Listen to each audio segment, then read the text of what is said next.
Our next guest just might be the most popular athlete in Minnesota. In 12 years with the Twins, he was a 10-time All-Star and helped lead his team to 2 World Series championships. Ladies and gentlemen, Kirby Puckett. Kirby!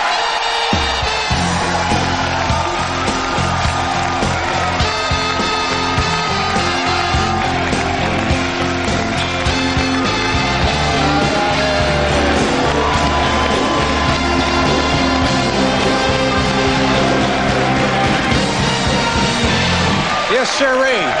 Nice to have you with us, Kirby. Thanks. Thank you very much for being here. Thank you. Yeah. Thank you.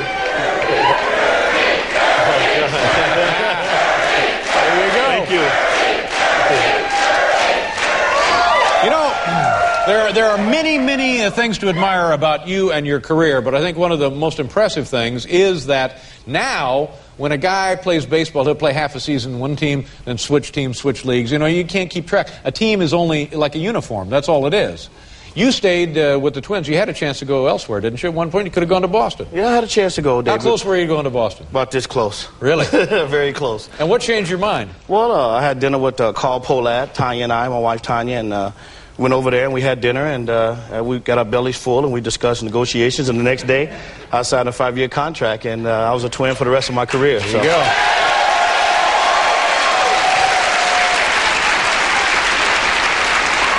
You're originally from Chicago? Is that where you're originally from? From Chicago, yeah, yes. And you continue to live now in Minneapolis? I've been in Minneapolis since I came there in 1984. My rookie year, I've never gone back home.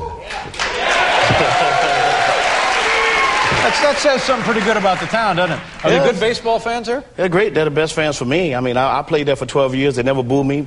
And it wasn't always good, David, but you got to understand that these folks here tonight, they've been snowed in all winter. So now this is a vacation for us. We were all snowed in, so this is great. What about when you come to play the Yankees up there in the South Bronx? What was that like? The folks must have loved you up there, too. Oh, yeah, they love me. Yeah. New York loves everybody. Oh, yeah. Actually, some of my favorite fans were New York fans. I mean, they talk about you real bad, and you just hope not to make an error, and they never hit me with anything. Some things went through my legs. Other than that, when I left, they told me they loved me, and that's the way New York is. They hate you when you're here, and they love you when you're gone. That's right. That's all right. Let's talk about, we got some videotape, I believe now. Help me out here if I'm wrong about this. It's Game 6, I think. 91 World Series. The first one, the great defensive play. Set the stage. Tell us all about it. Well, Scott Erickson was pitching, and he threw a hanging slider to Ronnie Gant, and I think Gant just got under it a little bit. Mm-hmm. And I always tell myself when I played outfield is if the ball's in the park, I can catch it. That's where I have to think. You know, you don't have to run to a wall. I don't care. I'll try to catch it. And I ran up and got up against the wall, and as soon as it was coming down, I said, I know I can catch it. I know I can catch it. All I got to do is just time it. And when it went up, I jumped up, timed it right, and came back down with it. Okay, let's take a look at it. Here we go. Roll the videotape. Bang! Man, nearly gets all of it. Look at this guy. Look at this guy. Whoa!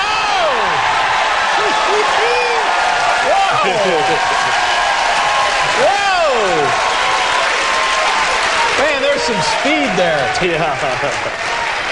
That must make you feel good to see that. You know, it must make you feel really good to see that. Well, it feels real good when anytime you get to go to the World Series. You know, I idolize guys like Ernie Banks and Billy Williams, and I talk to them to this day, and they want to trade anything for a world championship. Absolutely. And not only did I go there twice, but I won twice, and we won both times in Minnesota. So it's great. Now, same game. Same game. What happens? You're at bat. Same game. Well, actually, I was on deck, and it's a true story. Chili Davis was hitting behind me, and they brought Charlie Lebrand in. And I'd hit Charlie Lebrand kind of okay in my career, but I had a couple home runs off of him. And I said, Chili, I'm going to bunt right here. Chili Davis. I said, I'm going to bunt right here and get on for you. And he looked at me, and he said, Puck, bunt my bleep. And then, I can't cuss on TV, Dave. And, bunt my Carlos. Bunt my Carlos, yeah.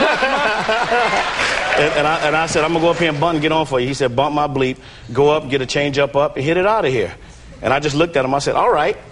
And it was just luck that it happened. He got it up, and I hit it, and it went out. See, the great thing about it is you make it look just that simple. Here we go. Take a look. Bang! Oh, my God. You crushed it. That's very nice. Pretty cool. Nice. A guy like you, when you were hitting, were you ever guessing? Were you always knew what you were doing? You could handle anything? Did you guess? Were you always guessing for a pitch? I never guessed. When I guessed, that's when you saw me struggling, really, Dave. Is that right? I was always from the old school. I guess it was my own school. Just see the ball and hit it. And sometimes see it and don't hit it. But I always swung, you know, because the terminology is you can't hit it if you don't swing. So I just swung at everything and was fortunate to hit a lot. Are there guys that do guess, though? Oh, lots of guys guess. Lots of guys, situational hitters, look for a certain pitch, and if they get that certain pitch, they make sure they don't miss, and that's why they're successful. Yeah. Oh, man. What are you doing now? You're still with the Twins, right? Well, I'm executive vice president of the Minnesota Twins now, and it's a very, very nice title, and I get to make decisions now, and that's scary. You know, instead of people telling me what to do now, instead of people telling me what to do now I tell people what to do, and that's pretty scary in itself. But they believe in me in the front office, and they know that I'm not going to tell them anything wrong, hopefully, and everything will work out okay. And the Twins season a little scary right now, too, isn't it? Yeah, I thought we don't have to discuss that, do we? Oh, no. We don't have to discuss it with you now that you're an executive. No. Well, geez, it was a great treat to have you here. I mean, even without the folks from Minneapolis, it would be a great treat to have you here. But it's extra special tonight. Thank you very much. Thanks so much, sir.